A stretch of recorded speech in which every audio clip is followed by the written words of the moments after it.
BFM Business, 6h, 9h, Stéphane Soumier réveille la planète éco. Good Morning Business. Plateforme de financement participatif. On a vu la croissance de cet objet passionnant. Et là, je dois avouer qu'on change de dimension. Cyril Tramont est avec nous. Bonjour Cyril, Bonjour. Président fondateur de WeShare Bonds. Et on parle bien là de ce qui va financer directement les entreprises. Et on arrive avec des chiffres qui sont significatifs. Parce que ce que vous nous apportez pour vos 2 ans d'ailleurs, Cyril. Alors il y en a pas mal qui se développent de ces plateformes. Mais ce que vous nous apportez là, c'est votre petit record personnel. Mais il est significatif. 1 million d'euros.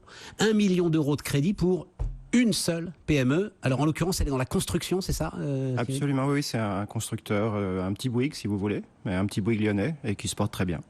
Un petit Bouygues. Compagnie de construction. Bouygues, je sais pas, j'ai pas le chiffre d'affaires de Bouygues. Un petit Bouygues. C'est quoi, quel niveau de chiffre d'affaires à peu près? On est sur une entreprise qui dépasse les 20 millions d'euros et qui a un carnet de commandes pour atteindre les 50 millions d'euros dans 2 ans. Donc sympa. Mais elle trouve du financement bancaire, cette entreprise-là, si elle veut. Pourquoi elle se tourne vers vous? Alors c'est pas si simple que ça, parce que ce sont des métiers d'abord qui n'ont pas une extrêmement bonne presse auprès des banques. Et puis La construction? les constructeurs, oui. Ah ça, je savais pas du tout. Voilà, d'une manière générale, les métiers du BTP ont du mal. Ouais. Et puis ont souffert pendant presque 10 ans, donc la trésorerie a été un peu à sec. Ouais. C'est vraiment des survivants, ceux qui sont là. Ouais. Et effectivement, les banques sont prudentes. Il y a quelques banques spécialisées qui les accompagnent, mais elles ne peuvent pas tout faire. Et là, en l'occurrence, pour de la très forte croissance, ils ont besoin de gens comme nous. Donc, on rappelle, WeShare Bonds. Ensemble, on va justement partager le crédit. Absolument. C'est bien ça ce que ça veut dire. Et donc, vous sollicitez alors des particuliers, mais aussi, et c'est ça qui est quand même un petit peu pervers dans le système, des institutionnels. C'est-à-dire que la banque qui va pas financer en direct. Comment elle s'appelle cette entreprise d'ailleurs Elle s'appelle Compagnie de construction. Compagnie de construction. Elle peut tout à fait se retrouver à apporter un petit peu de sous à travers WeShare Bonds. Bah écoutez, la Banque Postale en particulier se retrouve effectivement indirectement à prêter à cette entreprise. Après, les institutionnels ne sont pas pervers, c'est simplement que le monde est compliqué, c'est tout. C'est ça. Mais la part, par exemple, sur un financement d'1 million d'euros, pour la part de particuliers comme moi, et par rapport à la part d'institutionnels. Alors comme vous, je sais pas, mais la part des particuliers, ça va être probablement 40%. Et puis le reste va être pris par le fonds de crédit, donc pas mal d'institutionnels, mais il faut le dire aussi tous les actionnaires privés de notre plateforme, et donc en particulier moi.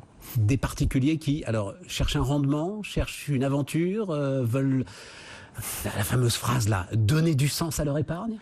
Je pense que c'est un peu de tout ça. En tout cas, ils essayent de participer à une bonne aventure. Ils sont clairement à l'affût d'affaires intéressantes. Ouais. Le crédit n'est pas un métier sans risque, comme tout le monde le sait. Donc, ils choisissent leur plateforme. On n'est pas la seule plateforme sur laquelle ils se rendent. En général, ils ont 3-4 plateformes qu'ils adorent. Voilà. Donc, on essaye de mériter leur confiance. Et ça veut dire que vous, sur un dossier comme ça, vous vous engagez, la plateforme s'engage particulièrement, envoie du push vers ses abonnés ou ses clients réguliers. Alors, c'est ça. Alors, c'est effectivement ça. Après, dans le cadre de la réglementation qui est la nôtre, puisqu'on n'a pas le droit de faire de démarchage non plus. Ouais. Mais effectivement, on alerte nos prêteurs, qui sont des gens qui sont enregistrés sur la plateforme, qui ont passé pas mal d'étapes un peu compliquées de procédure avec la Banque de France. Et s'ils souhaitent participer, c'est très simple, un petit clic et c'est fait. Parce qu'on s'inscrit pas du jour au lendemain sur une plateforme comme celle-là. Non, on peut pas s'inscrire du jour au lendemain sur les plateformes agréées par l'AMF. Il y a un petit peu de travail en amont. En général, ça prend 2 jours. Il faut remplir un questionnaire patrimonial. Il faut donner quelques pièces d'identité. Puis vous savez, on vit à l'époque du terrorisme et tout ça, donc les flux sont tracés. Voilà, tout ça c'est pas très drôle, mais la réalité c'est qu'une fois qu'ils ont passé cette étape, ils sont acteurs de l'économie. C'est passionnant. Ils sont c'est ça. Acteurs de l'économie. Comme nous, au même niveau que nous, sans frais. Quel rendement, un mot du... Ce dossier-là, de mémoire, est à 7% sur 3 ans. Généralement, les rendements sont aux alentours de 6,5 en moyenne, donc c'est un peu plus risqué que la moyenne. Et puis, ils choisissent, voilà. Et c'est gratuit. Ce qui est au regard de l'ensemble des placements qu'on peut faire aujourd'hui, un rendement formidable quand même, tout en étant acteur de l'économie. C'est vrai, mais pas sans risque. Mais évidemment. Voilà. Et les performances passées ne présagent pas des des résultats performances futurs.